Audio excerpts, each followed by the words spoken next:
não parar, não precipitar e não retroceder. Então dizer para esse cara, sabe quando nós vamos parar? Nunca. Nunca na sua porca vida. Né?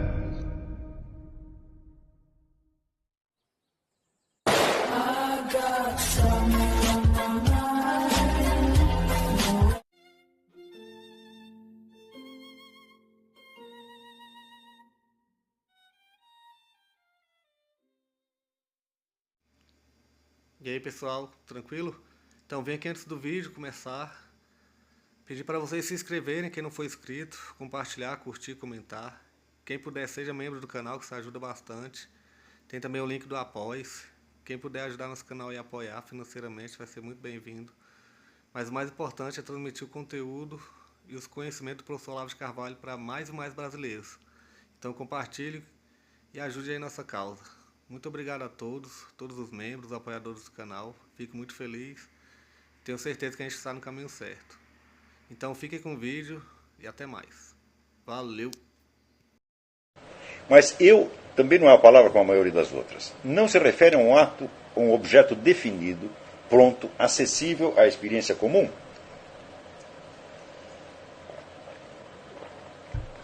Você não a emprega só para designar uma pessoa, você mesmo, mas para reconhecer-se nela. Isso nem sempre é fácil. Imagine, por exemplo, a frase que a gente já ouviu milhares de vezes: naquele momento eu não era eu mesmo. Você aí é ao mesmo tempo o sujeito da ação narrada e o sujeito que nega a autoria moral da ação. Ou nega a responsabilidade pela ação.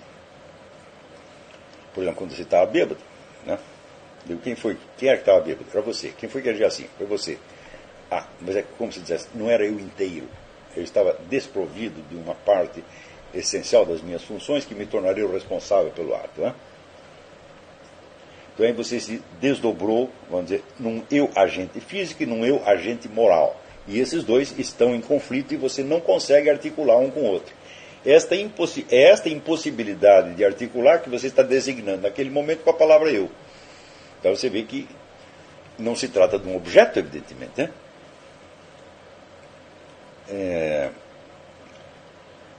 O que você quer dizer é que a ação não proveio daquele núcleo pessoal que você reconhece como seu, mas de algum fator desconhecido, inconsciente, como que uma força externa que o tivesse invadido e dominado por instantes. Né? Você pode dizer esse fator externo, você pode chamar bebida, foi a droga, tá certo? Ou você estava num estado hipnótico, foi alguma coisa que não era você. Note bem, para você ter a impressão de que quem agiu não foi você, não é preciso que nada de fora tenha entrado. Basta que você tenha sido privado daquela função que executivamente assume a autoria moral do ato na hora de cometê-lo. Então, como você está privado desta parte que se assume, desta parte responsável, a outra parte lhe parece ser externa, ou ser um não eu. Então você vê como a palavra eu designa um negócio complicado. É evidente que em tais circunstâncias você não está usando a palavra eu como signo de algo conhecido, mas como instrumento de sondagem de uma diferença cuja fórmula precisa lhe escapa. Quando aqui pergunto, portanto, pelo sentido que a palavra eu tem no momento em que você se assume como sujeito consciente de um ato de conhecimento, estou perguntando tão somente pelo que você sabe de você mesmo com certeza. Estou perguntando pelo conteúdo do seu autoconhecimento. Então, qual é o conteúdo do seu autoconhecimento nos instantes em que você usa a palavra eu sem este problema que eu estou mencionando? Ou seja, a palavra eu com pleno conhecimento daquilo que você está falando. Nessa perspectiva, o primeiro e mais óbvio sentido é aquele que a palavra eu tem quando você se recorda de algo que fez, de algo que sentiu, de algo que lhe aconteceu. Nesses momentos você não precisa nem mesmo, não precisa pronunciar a palavra, nem mesmo em voz baixa, mas tem a clara consciência de quem é o sujeito da ação, você mesmo. Né? Por exemplo, você se recorda de que num certo momento você sentiu medo. Você não precisa usar a expressão eu senti medo. Você pode dizer, por exemplo, a situação era muito temível.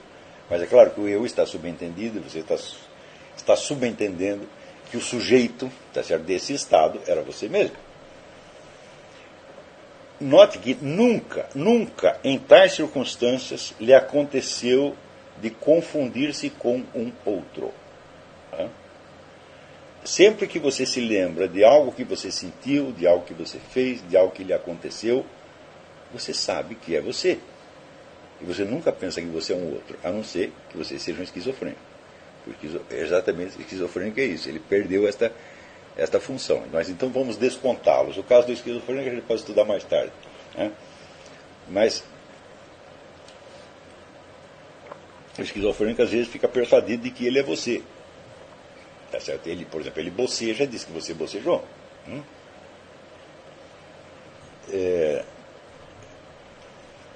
Sua memória pode falhar em 1001 situações diferentes. Pode até mesmo apagar, como de fato apaga, acontecimentos, sensações, endereços, nomes, o diabo.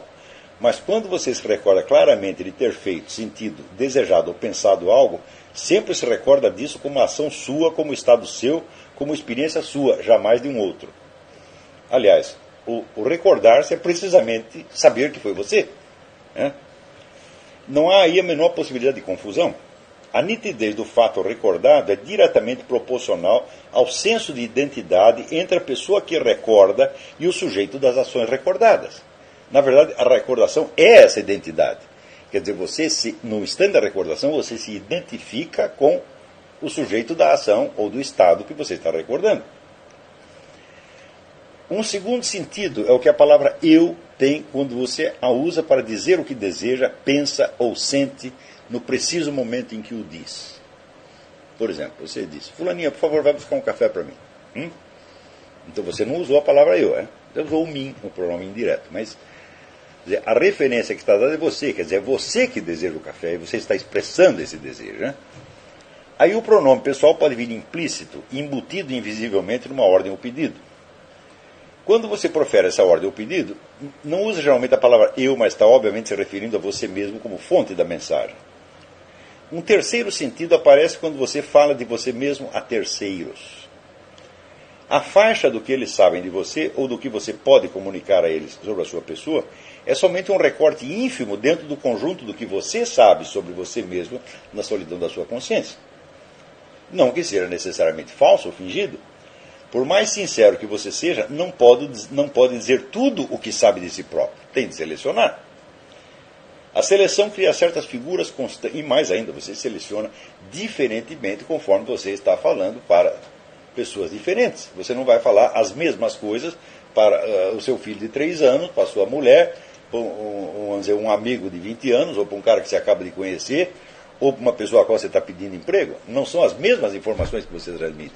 Todas elas se referem a você, mas você sabe que elas não são o conjunto. E você sabe que este conjunto, embora esteja claro para você, né? Estar claro não quer dizer que tudo que está dentro de você é claro, né? Está claro que é seu. Está claro que é parte do componente sua, mas não quer dizer que no conteúdo esteja tudo claro. Ao contrário, você pode ter grandes enigmas sobre você, mas você sabe que esses enigmas são seus. Não é isso?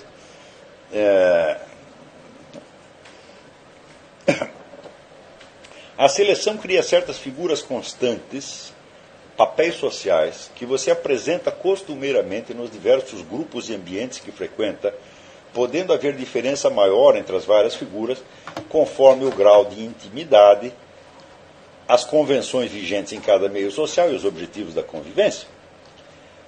De modo geral, todos temos um controle suficiente dos vários papéis que desempenhamos.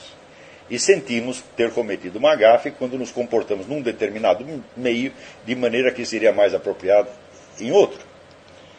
Eu vou denominar esses 3 sentidos da palavra eu. Primeiro, o eu histórico. Segundo, o eu executivo. O que está tendo aula agora é o eu executivo. Né? Terceiro, o eu social.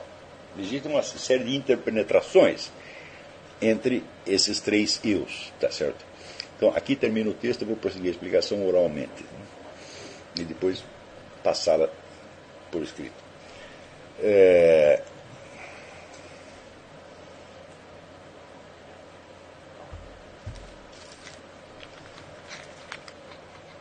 Esses 3 eus estão num permanente intercâmbio, eles passam informações uns aos outros. Mas é fácil você perceber que os 3 são produtos de uma construção mental.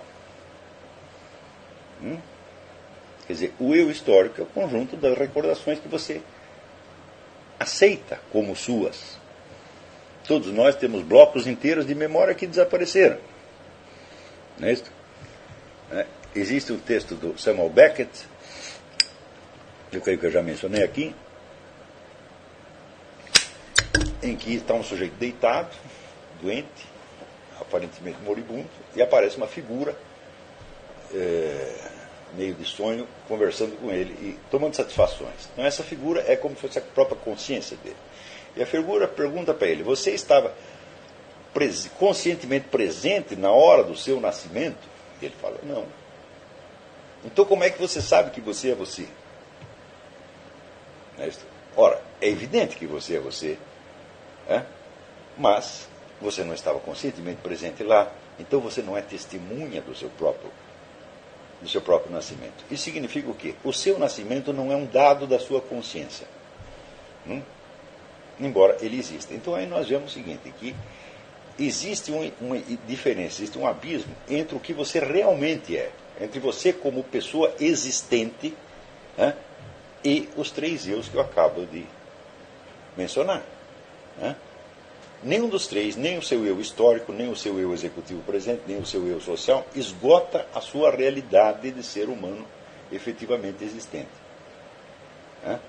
Então, vamos chamar esse quarto eu de eu substantivo. Se o eu substantivo não existe, ele não poderia, o que não existe não pode agir, e não pode ter propriedades. Se você não fosse nada, se não existisse o eu substantivo, não haveria nem eu histórico, nem eu executivo, nem eu social. E, no entanto, este eu substantivo, ele é desconhecido. Você só conhece partes dele. Essas partes se subdividem exatamente nessas três. Não adianta apelar para o negócio de inconsciente. Tá certo?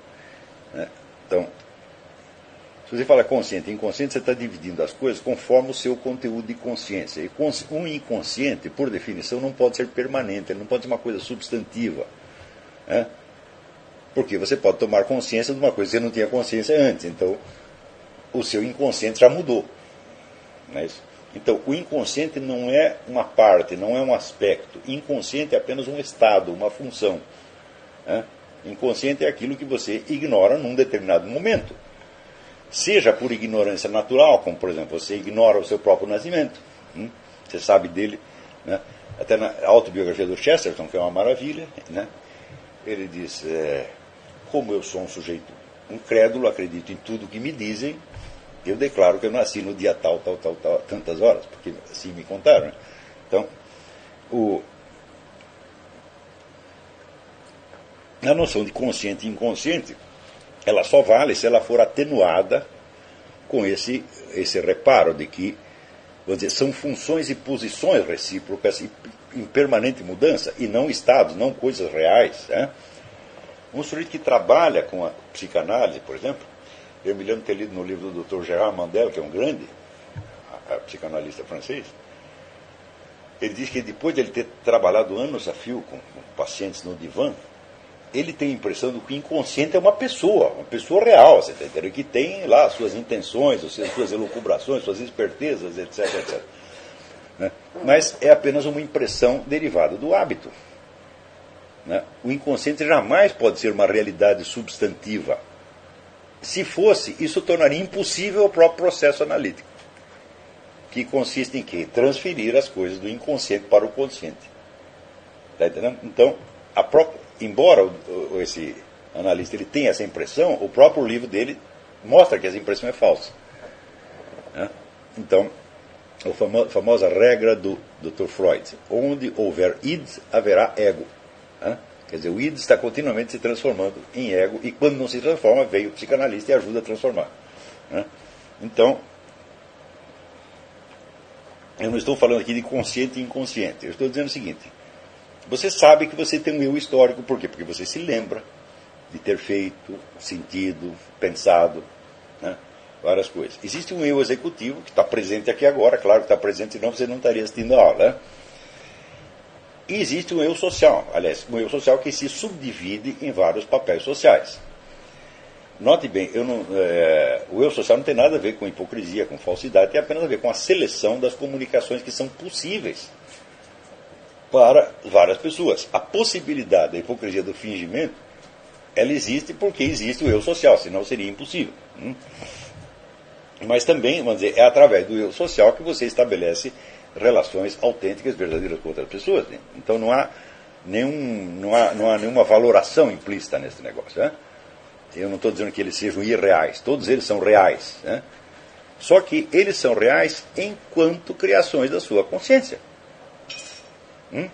Ora, mas você sabe que você não é uma criação da sua consciência.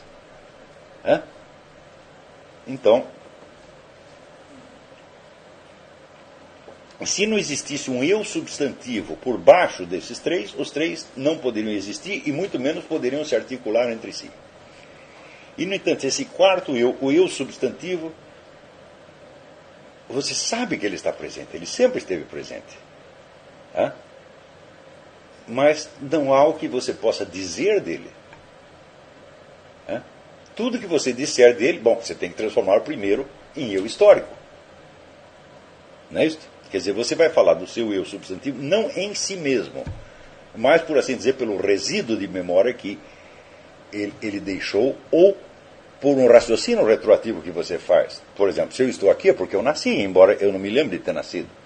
O meu nascimento não faz parte do meu eu histórico, a não ser por depoimento de terceiros, que eu, como Chesterton, integro, né, num ato de confiança, integro no meu eu histórico. Ora,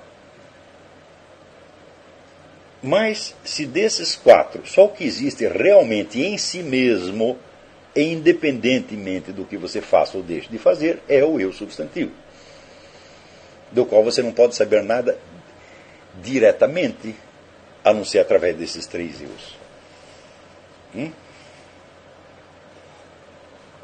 No entanto, é a existência deste eu substantivo que transmite sua substância de realidade aos outros três.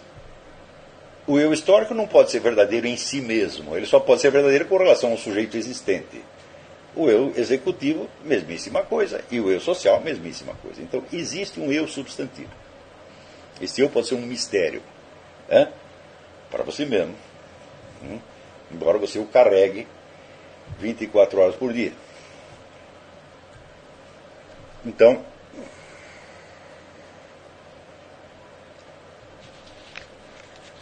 a existência do eu substantivo, para mim, é a coisa mais evidente e mais necessária do mundo. E ele não tem nada a ver com o penso, logo existo, do René Descartes. É exatamente o contrário. Não é que eu penso e do meu pensamento eu concluo a minha existência. Eu sempre soube da minha existência. E quando eu começo a pensar, eu estou executando apenas uma das funções que me cabem. Além de pensar, eu também respiro, como, durmo, sinto, etc, etc, etc. E sempre estive fazendo isto. E o pensar, inclusive, é uma atividade que pode ser exercida no sentido automático e quase inconsciente durante muitos anos, antes que você tome consciência de que está pensando. E você não vai me enganar que você só percebeu que existia no momento que você percebeu que pensava. Eu me lembro que um dos meus filhos, o Thales, uma vez chegou para a mãe e disse: mãe, às vezes eu estou falando uma coisa, mas não é que eu estou falando, é só dentro da minha cabeça. E daí ela falou: pois é, isso chama-se pensar.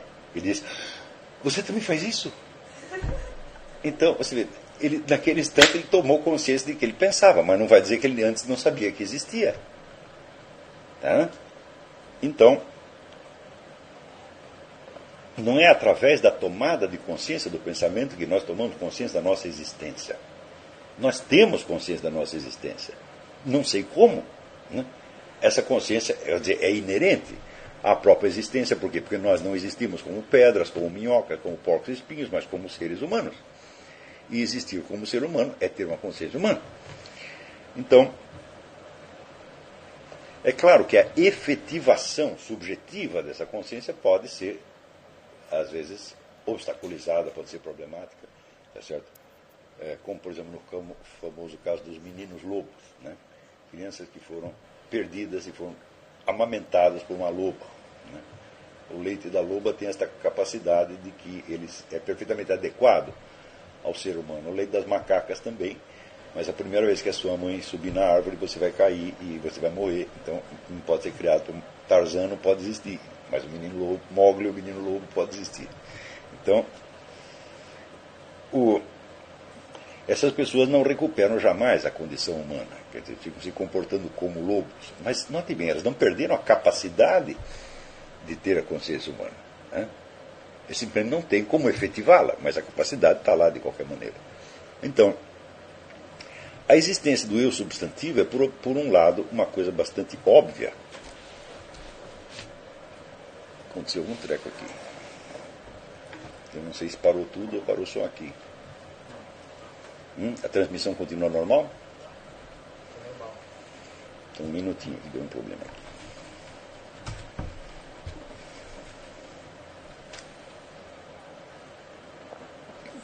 Um momento, enquanto o Alessandro ajeita aqui, eu vou aproveitar para ir ao banheiro.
Chegamos a mais um final de uma aula, de um vídeo. Espero que tenham gostado.